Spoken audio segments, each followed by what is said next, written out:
नमस्कार। आज या व्हिडिओमधून आपण अर्धचक्रासन हे आसन शिकणार आहोत।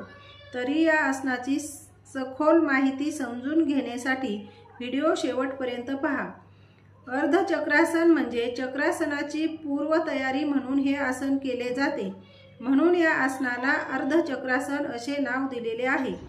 पाठीच्या विशेषतः कमरेच्या दुखण्यासाठी, सायटिका तसेच स्लिप डिस्कसाठी हे आसन अत्यंत उपयुक्त आहे। अर्धचक्रासन कसे करावे त्याची कृती याप्रमाणे आहे। प्रथम आसनपूर्व स्थिती घ्या, म्हणजे शयन स्थितीत या, म्हणजेच पाठीवर सरळ झोपा व स्थिर व्हा। आता दोन्ही पाय गुडघ्यात वाकून टाचा शरीराजवळ घ्या, गुडघे उभे करा व एकमेकांना लावून ठेवा।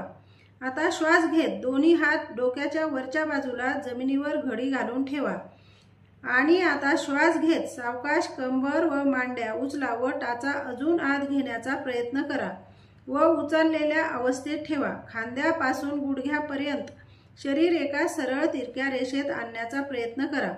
आता तोल सांभाळत दोन्ही टाचा उचला, आणखी तोल सांभाळत सावकाश डावा पाय वर उचलून गुडघ्यात सरळ करा। दोन्ही गुडघे मांड्या एकमेकांना लागूनच ठेवा आणि आसन स्थिती पूर्ण करा। तोल सांभाळा, दोन्ही हात स्थिर व शांत ठेवा। खांद्यापासून डाव्या पायाच्या अंगठ्यापर्यंत शरीर एका तिरक्या रेषेत राहील। सुरुवातीला 15 ते 20 सेकंद आसन टिकवा, नंतर सरावाने हळूहळू कालावधी वाढवत 2 ते 3 मिनिटांपर्यंत आपण वाढवू शकतो। आसन स्थिती याप्रमाणे सोडावी। प्रथम सावकाश डावा पाय खाली घ्या व चवडा टेका।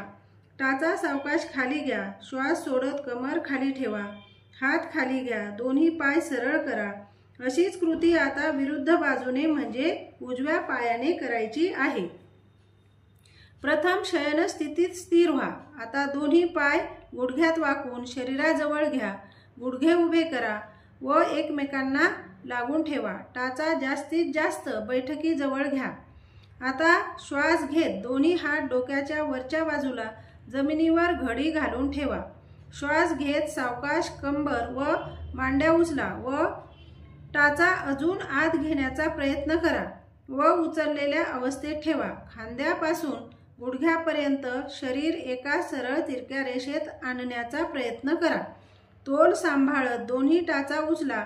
आता आणखी तोल सांभाळत उजवा पाय वर उचलून गुडघ्यात सरळ करा। दोन्ही गुडघे मांड्या एकमेकांना लागूनच ठेवा आणि आसन स्थिती पूर्ण करा।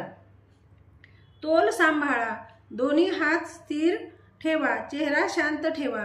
खांद्यापासून उजव्या पायाच्या अंगठ्यापर्यंत शरीर एका तिरक्या रेषेत राहील। आसन स्थिती 15 ते 20 सेकंद टिकवा किंवा टिकवण्याचा प्रयत्न करा। अर्धचक्रासन केल्याने होणारे फायदे असे आहेत। हे आसन कमरेच्या दुखण्यासाठी म्हणजेच कंबरदुखी कमी होण्यासाठी अत्यंत उपयुक्त असे आहे। हे आसन केल्याने कमरेच्या स्नायूंना चांगली बळकटी येते, तसेच मांडीचा सांधा, मांडी, गुडघा, पोटरी, घोटा येथील सांधे व स्नायूंना देखील बळकटी मिळते। सायटिका, स्लिप डिस्कसाठी तज्ञांच्या मार्गदर्शनाखाली हे आसन करावे। हे आसन केल्याने पोटावरील चरबी सुद्धा कमी होते। हे आसन करताना या प्रकारची सावधानता घ्यावी किंवा दक्षता बाळगावी। पाय किंवा टाचा उचलून आसन स्थिर राहत नसेल तर फक्त कंबर उचलून हे आसन करावे, त्याचेही चांगले सुपरिणाम आपल्याला मिळतात। तुम्हाला माझा हा व्हिडिओ नक्कीच आवडला असेल अशी माझी खात्री आहे आणि व्हिडिओ आवडला असेल तर लाईक करा, शेअर करा आणि चॅनलला सबस्क्राईब नक्की करा। धन्यवाद।